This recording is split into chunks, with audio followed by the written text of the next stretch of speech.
오늘은 태초의 말씀, 생명, 빛이라는 제목으로 말씀의 은혜를 나누겠습니다. 우리 2월의 목표가 붙어 있는데요. 같이 한번 2월의 목표 읽어볼까요? 시작. 예, 요한을 통해 요 안으로. 요한은 어디죠? 예, 주님. 주님 안으로. 예, 주님 안으로. 이게 2월의 목표인데요. 2월에는 요한복음의 말씀을 묵상하게 됩니다. 이 말씀을 통해서 주님의 풍성한 생명 가운데로 우리가 또 들어가게 될 텐데, 요한복음을 기록한 목적을 성경은 이렇게 기록하고 있습니다. 요한복음 20장 31절, 오직 이것을 기록함은 너희로 예수께서 하나님의 아들 그리스도이심을 믿게 하려 함이요 또 너희로 믿고 그 이름을 힘입어 생명을 얻게 하려 함이니라. 아멘. 예수님이 하나님의 아들이시고 예수님이 참 그리스도란 사실을 알게 하려고 요한복음을 우리에게 주셨다는 겁니다. 근데 이때 이 믿는다는 단어가 재밌어요. 이 헬라어 단어 원문을 보면 시제가 두 가지로 읽힙니다. 하나는 과거, 단순 과거 능동태로 읽히고요.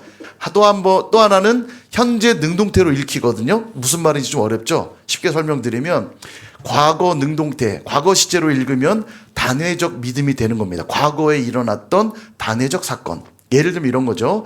바울 사도가 사울 시절에 다메섹에 있는 예수 믿는 자들을 박해하려고 가던 길에서 주님을 만나게 되면서 완전히 다른 사람이 돼버리죠.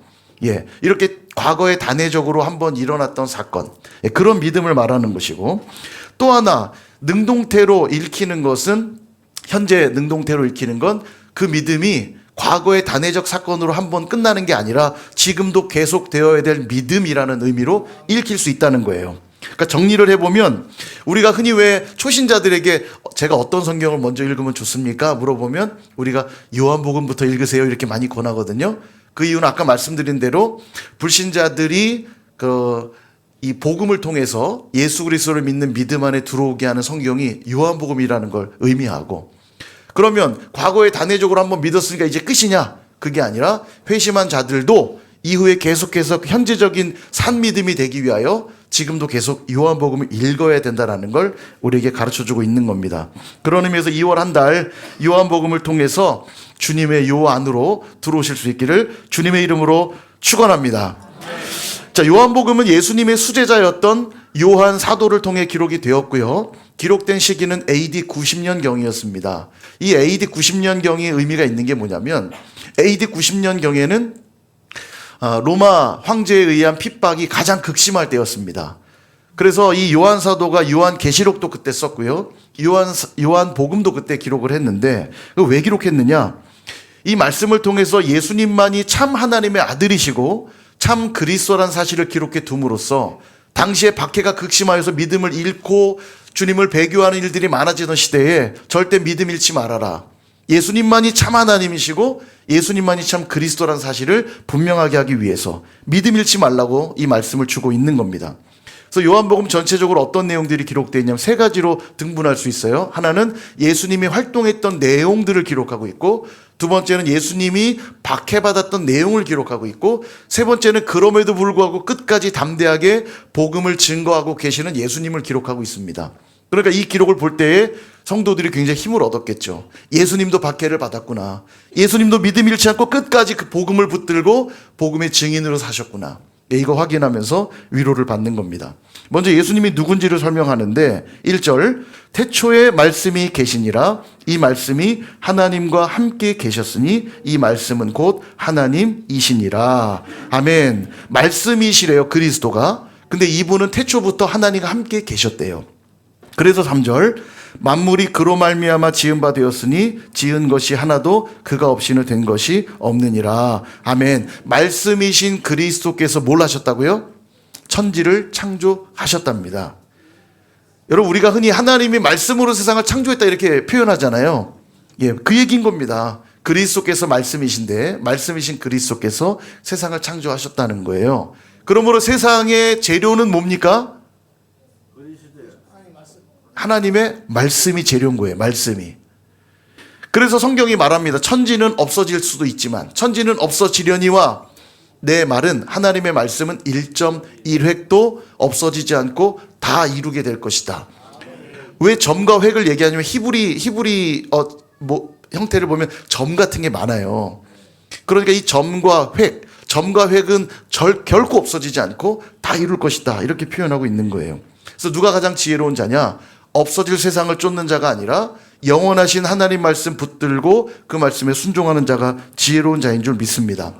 자, 근데 문제는 이 말씀이신 하나님이 이 세상에 빛으로 오셨는데 어둠인 이 세상은 그 빛을 깨닫지 못했다라고 이야기하고 있어요. 10절과 11절.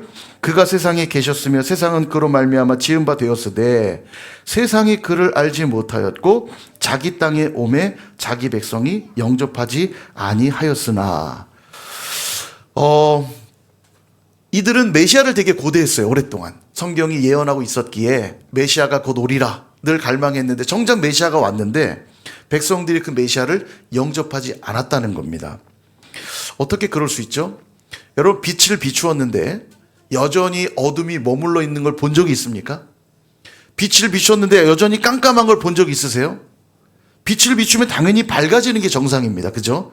근데 지금 이 말은 뭐냐면 빛을 비추었는데도 여전히 세상은 어둠 가운데 가득하더라, 이 얘기예요. 어떻게 이런 일이 있을까? 근데 그럴 수 있는 경우가 딱 하나 있습니다. 전에도 한번 제가 말씀드렸는데 빛을 비추었는데도 어둠이 공존하기 위한 방법, 빛을 거부하고 밀어내면 됩니다. 여러분, 눈을 감아보세요. 눈을 감고 계시면 아무리 빛을 갖다 비춰도 여전히 내 앞에 있는 세상은 다 뭐뿐이에요? 어둠뿐이죠. 눈을 감고 있으면 돼요. 예. 이제 그 얘기를 하고 있는 겁니다. 사랑하는 여러분, 신앙은 분명 하나님의 은총입니다. 하나님이 계시해 주셔야만 우리는 그분을 만날 수 있기 때문에 내가 오늘도 신앙하고 있다는 건 분명히 하나님의 은총이거든요. 그럼에도 불구하고 하나님만 하시는 일이 아니에요. 하나님이 베푸시는 은총과 우리의 갈망이 교차될 때 일어나는 결과물이 신앙이라는 겁니다. 예를 이렇게 들어볼게요. 시각장애인이 있어요. 앞을 보지 못하는 시각장애인에게 수술을 통해 앞을 볼 수 있게 해 주었습니다. 여러분, 수술도 신의 은총입니다. 일반 은총이라고 부르죠. 의사가 고쳐주는 게 아닙니다. 의사가 가진 기술이 특별하긴 하나 의사도 무슨 믿음이 있어야만 할 수 있냐면 내가 수술을 했을 때 자연적인 치료가 일어날 거란 믿음이 있어야만 수술이 가능한 거예요. 예, 저희 어머니도 지금 병원에 입원해서 너무 많이 디스크에 핀을 8개 박으셨는데 너무 힘들어 잠을 못 주무신대요. 의사한테 가서 묻습니다. 이거 왜 이렇게 아픈 거예요? 더 나아진 게 없으세요? 계속 아파요. 좋아지실 겁니다. 의사가 해줄 수 있는 말이 없어요. 피는 맞긴 박았지만 회복은 신이 하시는 일인 겁니다. 그건 의사가 할 수 있는 게 아니에요. 그래서 이런 걸 우리는 은총이라고 그럽니다. 일반 은총이죠, 이런 게. 아침에 해 뜨는 게 당연한 일입니까? 여러분이 해 띄우기 위해서 뭘 하셨는데요? 그거는 당연한 게 아니에요. 신의 은총이에요. 일반 은총이라고 부르는 겁니다, 이런 걸요. 어쨌든 시각장애인이 수술을 통해 눈을 뜨게 된 거예요. 놀라운 은혜죠. 그죠? 근데 이 사람이 말하는 거예요. 내가 한 번도 눈을 떠본 적이 없는데 너무 두렵다면서 난 눈을 뜨지 않을 거라고. 눈을 뜨지 않는다면 아무리 수술을 통해 볼 수 있게 해 주었다 한들 볼 수 없는 겁니다. 동일하게 신앙이란 그래요. 온전한 하나님의 은총의 결과이지만 또한 온전한 인간의 믿음의 반응이 있을 때에만 나타나는 기적이고 신비인 거예요. 신앙생활은 굉장히 놀라운 기적이고 신비인 거예요. 두 사람이 있어요. 한 사람이 너무너무 한 사람을 사랑합니다. 얼마나 사랑하는지 맨날 선물 주고 맨날 편지 주고 맨날 사랑한다고 고백해요. 그럼 두 사람이 사랑하는 겁니까? 한 사람이 아무리 뜨겁게 사랑한다 해도 나머지 한 사람이 그 사랑을 받아주지 않으면 사랑하는 게 아닌 거예요. 그죠? 이 사람이 얼마나 사랑하느냐가 중요하지 않다고요. 상대방이 그 사랑을 받아들이느냐가 중요하단 말입니다. 그러니까 하나님이 우리를 인격 대 인격으로 만나주시는 그 하나님의 특별한 은혜에 내가 반응하게 될 때 그게 바로 신앙생활인 거예요. 열심히 신앙생활하는 사람들 보면서 가끔 그러죠. 아유, 아주 미쳤어. 제정신이 아니야. 아주 그냥 왜 저러는지 몰라. 이런 일들이 있어요. 안 믿는 사람들은 그 열심히 신앙생활하는 사람이 이상하게 보이거든요. 근데 여러분, 뜨겁게 사랑하는 연인들을 보면서 미쳤어? 제정신이 아니야. 이렇게 말씀하시나요? 안 하죠? 그냥 보면 야, 되게 사랑하네 쟤네. 되게 사랑하네라고 말하지 미쳤어라고 안 합니다. 그럼 왜 우리가 그들을 보면서 미쳤냐고 안 하냐면 적어도 나도 그런 뜨거운 사랑 해본 경험이 있거든요. 경험이 있다 보니까 그들이 이해가 가니까 미쳤다고 말 안 하고 와, 저 사람들 되게 사랑하네 아주. 물론 그 사랑하는 정도가 미친 사람처럼 보이니까 아주 사랑에 미쳤네라고 표현할 수는 있지만 이상한 사람이라고 표현하지는 않아요. 근데 신앙생활은 유독 누군가 뜨겁게 하나님을 잘 섬기면 하나님 신앙생활을 열심히 하면 아주 미쳤구나, 제정신이 아니구나 이렇게 말해요. 왜 그러냐면 경험하지 않았기 때문에 그런 겁니다. 이상한 일이 아니란 얘기예요. 그러니까 내가 오늘 뜨겁게 하나님을 사랑하고 있다는 건 미친 게 아니고요, 이상한 게 아니고 그만큼 하나님을 많이 만났고 그분을 많이 경험했다는 의미인 것이지, 반대로 내가 오늘도 하나님을 향한 열정도 없고 그분을 향한 뜨거운 사랑도 없다면 아직도 나는 하나님을 많이 만나지 못한 거예요. 왜냐하면 그분은 지금도 나를 뜨겁게 사랑하고 계시거든요. 내가 근데 그만큼 받아들이지를 않는 거예요. 내 마음문이 그렇게 열리지 않은 겁니다.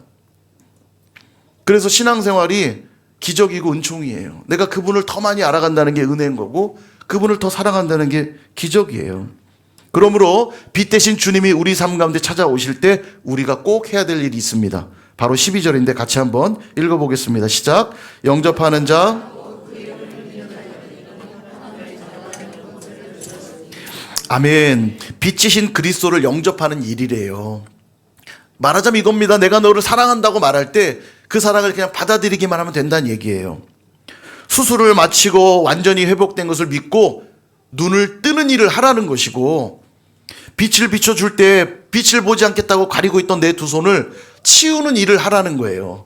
그렇게만 하면 이제 너는 보게 될 것이고 살게 될 것이고 생명을 누리게 될 거라고 말씀하고 있는 겁니다. 그러므로 혹시 이 자리에 아직 주님을 영접하지 않은 분이 혹시 계시다면 주님을 영접하여 생명의 빛을 경험하실 수 있기를 주님의 이름으로 축복합니다. 그저 마음에 모셔드리고 주님을 나의 구원주로 인정하기만 하면 돼요. 왜냐하면 구원하는 그 일은 주님이 이미 다 이루어 놓으셨거든요. 내가 할 일은 그냥 그걸 받아들이기만 하면 된다는 거예요. 종종 불신자들에게 이 복음을 딱 전하면 이렇게 말합니다. 그냥 믿기만 하면 된다고요? 에이, 그렇게 쉬운 게 어디 있어요? 에이, 그렇게 쉬운 게 어디 있어요? 차라리 돈을 내라고 하고 착한 일 많이 하라고 하면 내가 받아들이겠는데 그냥 믿기만 하면 끝난다고요? 에이, 그렇게 쉬운 게 어디 있어요? 돈으로 가능한 일이면 돈 내라고 하죠. 착한 일 많이 해서 해결될 일이면 착한 일 많이 하라고 하죠. 그걸로 안 되니까 그렇게 말하는 거 아닙니까? 그런 걸로 안 되니까 그 말하는 거 아니에요. 여러분, 이 복음은 공짜가 아니에요. 우리가 거저 받으니까 내 입장에서만 공짜처럼 보일 뿐이지 이 구원은 엄청난 값을 치른 겁니다. 예수님이 우리 죄를 대신해서 십자가에서 죽으심으로 당신의 목숨을 내어주셔서 얻은 구원이거든요. 죽음으로만 이 죄의 값을 물을 수 있기 때문에 그렇게 하신 거예요. 그러니 아무리 많은 돈으로도 안 되고요, 아무리 많은 선행으로도 이게 안 되는 겁니다. 그럼 죽으면 되잖아요. 죽으면 끝나잖아요. 그 죄값을 해결하는 게 아니잖아요. 죽고 지옥 가면 그게 된 겁니까? 그러니까 죽음으로 값을 물을 수 있기 때문에 돈으로도 안 되고 선행으로도 안 되는 거예요. 그러므로 예수님이 나의 죄를 대신해 죽으셨다고 하는 이 사실을 믿기만 하면 예수님이 죽으신 그 죽음이 나의 죽음 되게 하시겠다는 겁니다. 그러니 이 믿음이 쉬운 믿음이에요, 어려운 믿음이에요? 결코 쉬운 믿음이 아니죠. 가벼운 믿음일 수 없어요. 엄청난 믿음인 겁니다. 이게 큰 은혜인 거예요. 이게 믿어지고 있다면 엄청난 믿음인 거예요, 이게요. 여러분, 누군가가 사랑하는 사람을 만나서 그 사람이 내 인생에 들어온다는 게 내가 진짜 사랑하는 사람인데 그 사람도 내가 좋대요. 그러면 다음 날부터 세상이 달라지잖아요. 이거 사랑을 해보셨어요? 알죠? 이게 지금 보니까 경험이 없어요. 보니까 눈빛을 보니까. 예. 그런 사랑을 경험해 본 사람은 알 겁니다. 누군가가 내 인생에, 사랑하는 누군가가 내 인생에 들어왔다는 거 막 너무 기분 좋고 너무 행복하고 기적처럼 느껴진다고요. 근데 사람이 아니라 영원하신 하나님이 내 인생 가운데 들어왔다는 게 깨달아지고 그분이 날 사랑한다는 걸 깨달아진다는 게 이게 간단한 믿음이에요? 한 사람의 마음을 돌이키는 일도 쉬운 일이 아니에요. 내가 사랑한다고 다 꼬실 수 있어요? 백날 꼬셔보세요. 넘어오나. 꼬신다고 다 넘어오는 게 아니에요. 제가 늘 말하지만 헤어진 연인에게 가서 야, 세상의 절반은 남자야, 세상의 절반은 여자야, 절망하지 마. 그거 하나도 위로 안 됩니다. 나 절반의 남자 필요 없고 절반의 여자 필요 없어. 난 저 사람이어야 돼. 저 사람이어야 돼. 내가 사랑하는 사람은 저 사람뿐이야. 저 사람이 나한테 넘어와야 되는데 제가 안 오면 세상에 어떤 남자 와도 어떤 여자 와도 소용없잖아요. 근데 그 사람이 어느 날 와서는 나도 좋대요. 얼마나 세상을 다 가진 기분 들잖아요. 그게 기적이라고요. 이 믿음이, 내가 너를 사랑하고 네가 나를 사랑한다는 이 믿음이 생기는 건 기적이라고요. 기적. 사람이 사람을 사랑하는 것도 기적이고 사람이 사람을 믿는 것도 기적인데, 하나님이 나를 사랑하신다는 사실이 믿어지는 게, 이게 간단한 믿음입니까? 간단한 믿음 아니에요. 그냥 믿기만 하면 된다는데도 왜 세상 사람들은 이 놀라운 믿음이 감동으로 다가오지 않을까? 그 말씀이 13절에 나옵니다. 12절만큼이나 중요한 말씀이 13절이에요. 역시 같이 한번 읽어볼게요. 시작. 이는 혈통으로나 육종으로나 사람의 뜻으로 오직 하나님께로부터 난 자들이니라. 아멘. 이는 사람의 뜻으로 날 수 있는 게 아니라 하나님으로부터만 나야 된다는 겁니다. 내가 믿고 싶다고 믿을 수 있는 게 아니라는 뜻이에요. 당연하죠. 맹인이 보고 싶다고, 간절히 보고 싶다고 하면 볼 수 있나요? 맹인이 아무리 보고 싶다고 해도 볼 수 없어요. 눈이 띄어져야, 눈을 뜨게 되는 일이 먼저 선행되어야만 볼 수 있잖아요. 더 심하게 좀 비유해 볼까요? 죽은 자가 걸어 다닐 수 있나요? 밥 먹을 수 있나요? 공부할 수 있나요? 일할 수 있나요? 사랑할 수 있나요? 못하죠. 먼저 생명을 얻어 살아나는 일이 있어야만 그제서부터 비로소 밥을 먹을 수 있고, 걸어 다닐 수 있고, 공부할 수 있고, 일할 수 있고, 사랑할 수 있는 겁니다. 동일하게 믿음 역시 하나님이 먼저 우리에게 그 믿음을 주셔야만 진짜 믿음이 시작된다는 거예요. 에베소서 2장 8절은 이렇게 말합니다. 너희는 그 은혜에 의하여 믿음으로 말미암아 구원을 받았으니 이것은 너희에게서 난 것이 아니요 하나님의 선물이라. 아멘. 정말 아멘입니다. 내가 오늘도 예수님이 믿어진다는 것, 하나님이 나의 하나님이라는 이 믿음의 고백이 있다는 건 엄청난 기적을 체험했다는 얘기예요.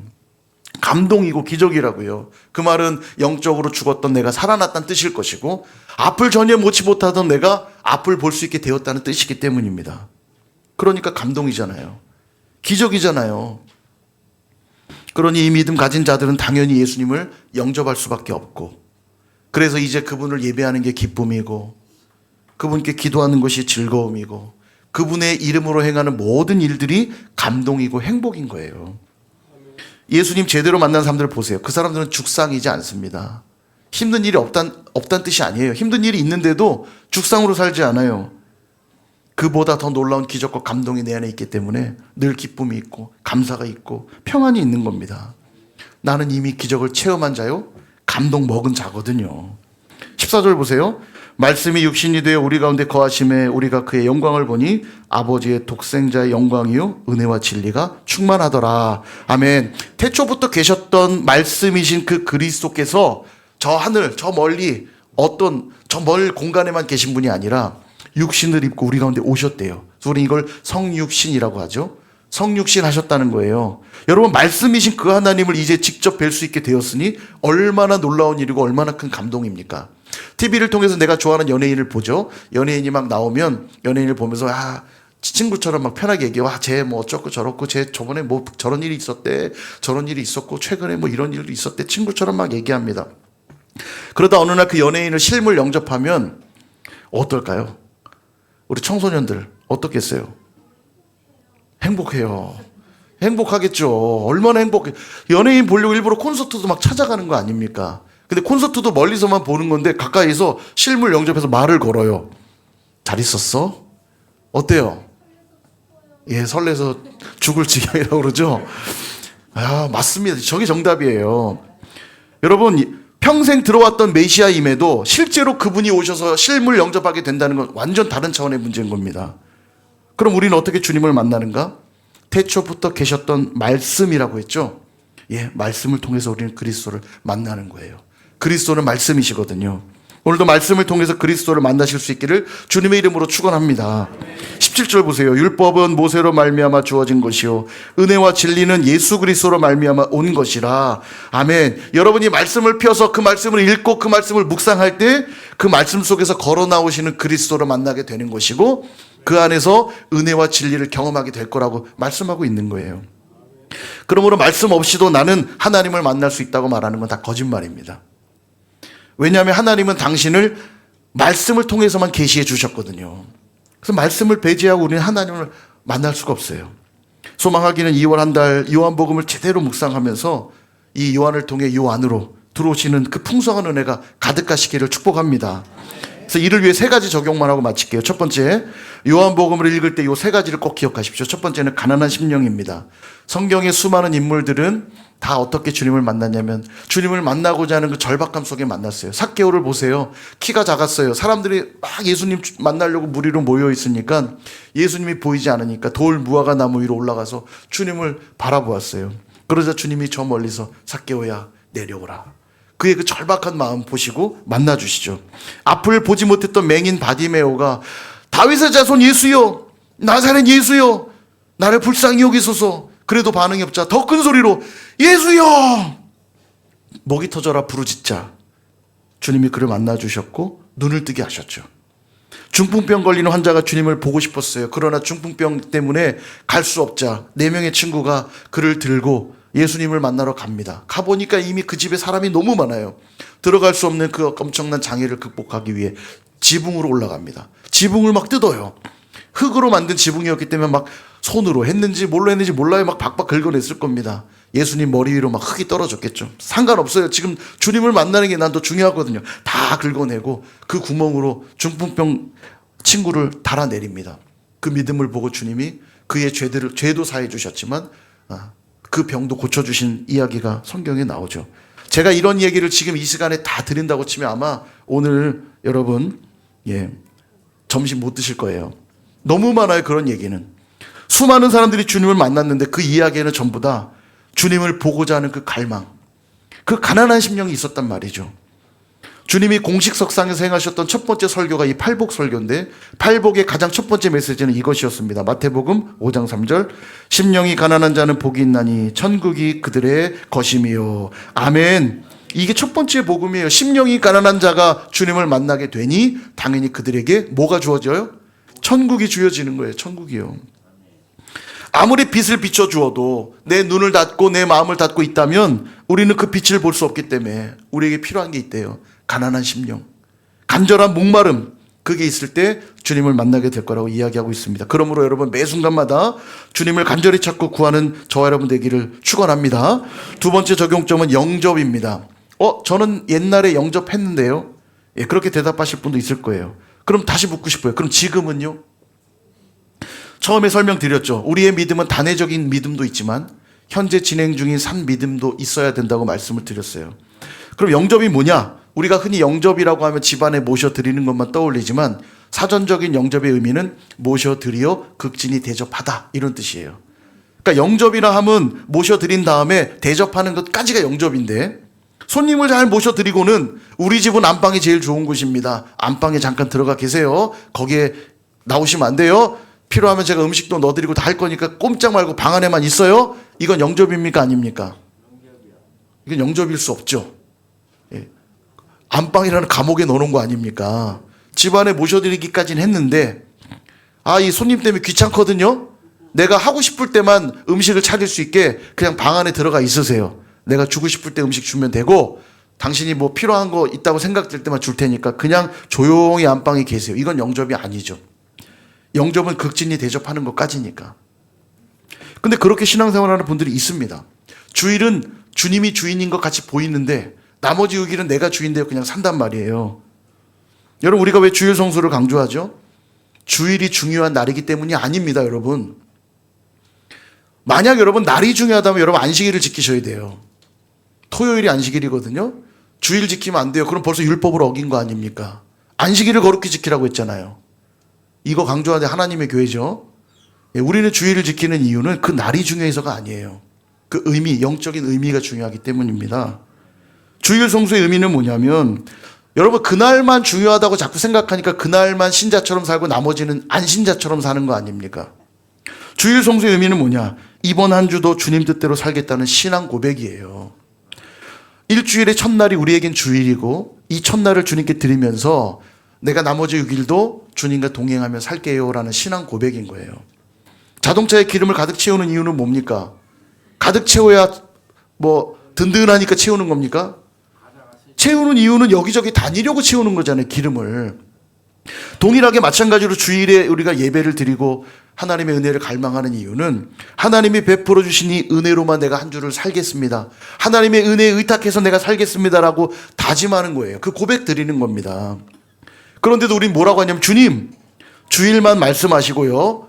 나머지 6일은 제가 너무 바쁘고 피곤하니까 아무 말씀하지 마시고 조용히 이 마음 안방 한 구석에 그냥 조용히 좀 계세요. 제가 내쫓진 않을 건데 조용히 좀 계세요. 이거 해라 저거 해라 제발 얘기 좀 하지 마시고 필요할 땐 제가 식사랑 넣어드릴 테니까 조용히 좀 계세요 라고 말할 때가 있다는 거예요. 그건 진정한 의미에서 신앙생활이 아니라는 겁니다. 주님을 영접하는 일은 뭐냐? 매일매일 이루어져야 될 일이라는 겁니다. 과거에 단회적으로 옛날에 한번 내가 주님을 영접했으니까 끝이 아니라 매일매일 우린 주님을 영접해야 된다고요. 마음에 모셔드리고 오늘도 극진히 주님을 대접하며 주님과 동행해야 돼요. 세 번째 적용점은 뭐냐? 교제입니다. 이제 그렇게 영접했다면 이제는 그 영접한 주님과 온전한 연합을 이루어야 돼요. 연합하기 위해서는 주님과 교제해야 됩니다. 교제를 어떻게 하느냐? 다른 방법이 없어요. 우리 주님은 말씀이시라고 그랬죠? 늘 말씀 앞으로 나아가셔야 됩니다. 그 말씀 두려워 떨며 오늘 찬양한 것처럼 그 말씀을 두려워 떨며 경외하며 말씀 앞으로 나아가셔야 돼요. 그래서 말씀의 성육신이 내 안에 일어나야 돼요. 무슨 부적 같은 개념을 설명하는 거 아닙니다. 성경책을 부적처럼 여기시는 분들이 있어요. 아닙니다. 그 말씀이 내 삶의 성육신, 내 삶에 체득되도록 또 읽고 묵상하고 또 읽고 묵상하고 그럴 때 우린 주님을 더 깊이 알아가게 되고 그분과 온전한 연합을 이루게 될 줄로 믿습니다. 말씀을 정리합니다. 다시 보는 우리 요한복음 보니까 한 3년 전쯤에 우리가 요한복음 봤었거든요. 근데 하나님 우리 요한복음을 또 주셨어요. 예, 너무 감사해요. 이 요한복음으로 우리가 더 복음의 뜨거운 은혜를 누렸으면 좋겠는데 이 요한복음 통해서 여러분 말씀이시고 생명이시고 빛이신 주님을 깊이 만나실 수 있기를 축복합니다. 그러기 위해 오늘 이 세 가지를 꼭 적용하세요. 늘 그 가난한 심령으로. 두 번째, 주님을 늘 마음에 영접하여 그 영접한 주님과 말씀을 통해 온전한 연합을 이루어가는 교제가 있으실 수 있기를 축복합니다. 그럴 때 요한복음을 기록한 목적대로 여러분은 참 하나님이신 예수님을 만날 것이고 참 그리스도이신 주님을 보게 될 줄로 믿습니다. 오늘 하루 또 이번 한 주도 그렇게 살아가시는 저와 여러분 모두 되시기를 주님의 이름으로 축원합니다.